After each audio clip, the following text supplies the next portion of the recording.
ছোট্ট করে গল্পটা হচ্ছে যে, এই যে আপনি যদি কারোর জন্য দোয়া করেন, ফেরেশতারা বলে আল্লাহ এই দোয়াটা তার জন্য কবুল করো। তো এই হাদিস শুনে এক লোক রমজান মাসে যেহেতু ইফতারের আগে দোয়া কবুল হয়, তো সে তার বন্ধুর জন্য দোয়া করতেছিল, আল্লাহ তুমি আমার বন্ধুকে একটা রূপবতী সুন্দরী দিনদার স্ত্রীর ব্যবস্থা করে দিও। তো পাশেই রান্নাঘরে আবার তার ওয়াইফ রান্না করতেছিল, সে রেগে মেগে আগুন দৌড়ে আসছে, এই কিসব দোয়া করতেছে এগুলো?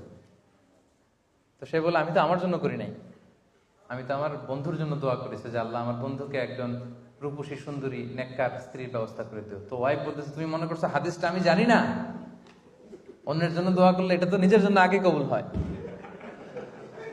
তো ওই ওই বেচারার স্ত্রী ওই হাদিসটা জানে যে আপনি যদি অন্যের জন্য কোনো ভালো দোয়া করেন, ফেরেশতারা বলে ওয়ালাকা বিমিসলিন, আল্লাহ এটা তুমি তার জন্য কবুল করো।